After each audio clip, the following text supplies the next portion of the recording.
Hi, my name's Will and welcome to the Drumroom sessions for this week. Today we have a band called The Dark Third. How are you guys? Yeah, good. Good. If you'd be so kind as to introduce yourselves and the instruments you play, and also mention the member that is not present, that'd be great. Cool. Should we start this side? Mr. Sure. Lepros. I'm Dennis, I play bass. I'm Daniel, I sing, play piano and occasional guitar. I'm Tim, I play drums and occasionally sing. I'm Alaka, I play woodwind, I sing, and sometimes I play keys. And Lewis, who is in Brazil right now, is on lead guitar. And pedals. Brazil. He's from Brazil and is there to witness the World Cup loss. You sent me through a track. These things are not inherent, so I thought maybe you could talk me through a little bit about the single itself and what it's all about. Yeah, so These Things Are Not Inherent is the first song from our upcoming album. We released a single a couple of years ago, Era 1, that has been re-recorded as well. It's kind of the only feasible single from the release, as it's the only song shorter than sort 10 minutes. 6 minutes, apart from sort of one closing track, which is a bit shorter. It's kind of, for us, it was a song that we wanted to bring our influences from post-punk and sort of gothic rock into our standard sound. It's probably the darkest song on the album, I feel, and it has sort of quite a big presence from drums, bass, and baritone saxophone, which It was quite a moody song when I was listening to it. I kind of felt it was like a moody sort of a light rock song. yeah. It's the kind of one where you can't really hear the lyrics over all the smashing. All the reverb. Yeah, All the droning all the that's reverb. Yeah, exactly.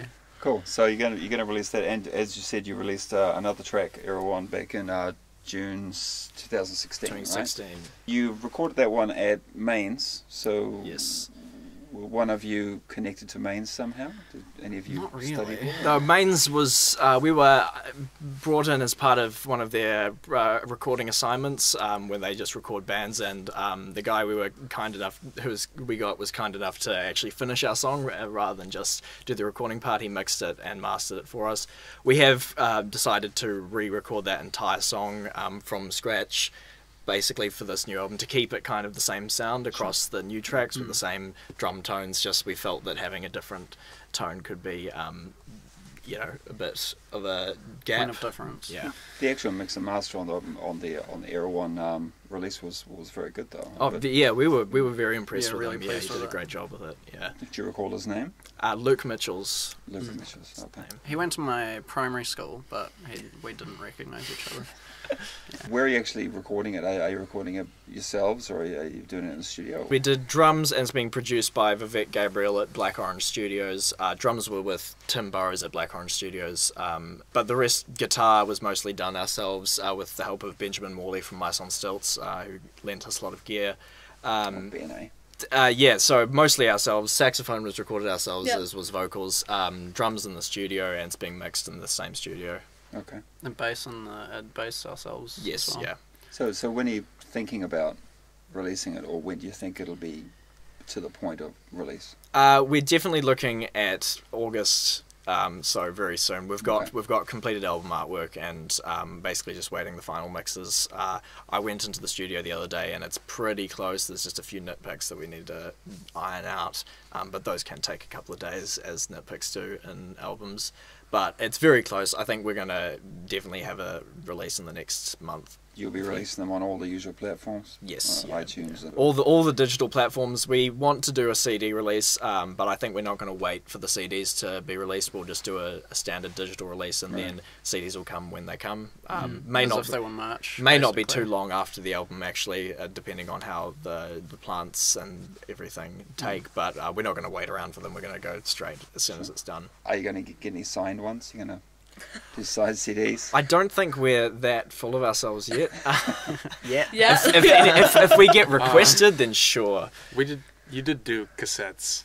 Cassettes were a great gimmick. The We- cassettes were individually numbered. We did individually numbered cassettes of the Era 1 single a couple of years ago. They're nearly sold out, actually. I have 2 left in my shelf. I know Everybody one loves person limited who edition wants to stuff. buy Like one. when I buy vinyl online and there's like just your standard black vinyl, I'll sort of snub it, and there'll be like a red vinyl that's 1 of 100, and I'll be like, oh.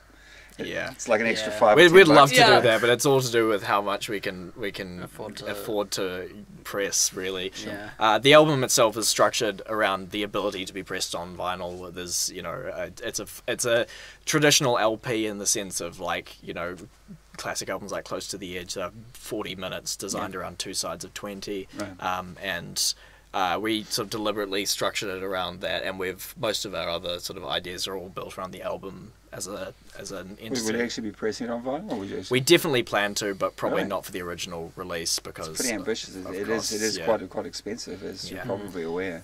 We are already well at work on writing for the new material, both a second album and probably at least an EP that comes after this, and so I feel like when we get that pressed on vinyl for an initial release, we'll go back and press this one on vinyl as well. Do like a double batch? Yeah, something like that, yeah. That's smart. Apart from the show that's going to happen on July the 18th at the Wine Cellar, do you have any other shows coming up after that? We'll definitely play a lot more in Auckland for the rest of this year. We are aiming to head down to Wellington as well during probably early September. Hasn't been confirmed yet, but we're in discussions with a couple of people down there to organise that. We haven't played outside of Auckland yet, so that's a big thing that we want to do this year. Wellington's quite ambitious for the first outside of your hometown gig. Like a lot of bands tend to go for Hamilton or something like that. We know a bunch of people in Wellington though, I because see. just by dint of having contacts, we're gonna And Wellington has a Haven't heard buzzing to Wellington. music scene as well. I feel like it would suit us. What do you guys do when you're not trying to record this album? Like hobbies and such? Well, me and Tim are also in a band called the Auckland City Scoundrels, which is how I met and got brought into the band. And it's about as far away from atmospheric dark third rock you can get. It's We both have New- saxophones. They both We have have saxophones. They both both saxophones. have drum parts. It's a New Orleans second line brass band, so we can be found walking the streets of Auckland, playing that, and then playing doomy, emotional music yeah. with this band. Cool. Dan likes to organize yearly 48-hour filmmaking competitions as well. Oh yeah. We Yeah. sadly had to skip on this year of the 48-hour film competition because we were in between members, and I think at the time only probably had 2 people available to do that weekend. Yeah. But we have done We have a 2 film films. we have done it on a staffing of only 2 people before. It But we was have terrible though. Yeah, that was a terrible film. We have 2 films in the last 2 years of the 48-hour film competition, both really bad. But we entered it with the intention that we're a band. We don't need to make the film good. We just need to make the soundtrack good. So we put see. about 80% of the effort into the soundtrack, and then about 15% of the effort into the filming and acting, directing, etc., Yeah. and then 5% of the effort into the script and writing. quite often fully improvised, built all around the soundtrack. If you have a really good soundtrack, you can just zoom in on ants and Yeah, stuff. And absolutely. it all matches This up. is really bad. Ink dripping into That is- vases. It's actually not very far off what we did. We wrote a song inside that 48 hours to try and get the Best Original Song Award, and we will be playing that song at our next show, an expanded version of it on July the 18th. First time we're playing it, actually, so we've never played that song in its entirety live, so it'll be So exciting. how long is that song? It started out about 2 minutes. It's now, what, 6, 7? 4.5, 5? Hopefully, it won't Okay. get longer. It's one than of our 6. shorter ones, amazingly. I'm pretty sure all of our songs have a atmospheric intro and an atmospheric outro. So they can be, depending on how we're feeling live, they can be anywhere between 5 and 10 minutes. So where does the song really begin anyway? Just before I press record, we were talking about the album, and I asked you how many songs were on it, and you said there's only about 5 or 6, which kind of lends itself more to an EP, and I was surprised. And then you said that the tracks were quite long. So, I mean, do you tend to sort of lean towards longer atmospheric tracks? I think on this record, there's quite a bit of progressive rock, progressive metal influence that's brought into the structuring. There are 2 10-minute plus pieces that were very influenced by Porcupine Tree, Yes, Genesis kind of structuring. Recently, we've written a bunch of material since the sort of conception of that album, and we've moved less towards longer tracks. I think we're now sort of averaging around 6-7 minutes for the songs, but they're still quite, atmospheric, free-flowing. We're quite big on loose song structures that have, there are discernible choruses and, melodies that come High back, points and there are a few different things that Dan really likes to use, and one of them being reprise. So often Dan will start with an idea that has a lot of merit by itself, and he'll underuse it deliberately, then overuse a bunch of other ideas and bring back that idea from the beginning and reprise it at the end to create a sort of full circle kind of feel in a lot of the songs that ends up being, I reckon, pretty effective. Well, we're quite melody driven as well, which I think sets us apart from a lot of our influences to a certain degree.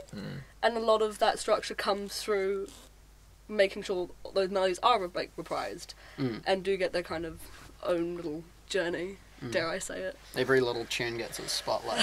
Yeah. Yeah, I think the biggest structural influence would probably be Stephen Wilson and Porcupine Tree, who has that same kind of pop melodic sense in a lot of his solo stuff and Porcupine Tree's material, but retains kind of the progressive rock structuring. All right. Well, I think we're just about out of time. So thanks very much for coming to see me today, and best of luck with your projects. Thanks and heaps. and your show in September, and I hope your show next week that has already happened goes really well. Very good. Thanks very much for coming in. Yeah, thank you. Thanks for having us. Cool. We'll see you next time.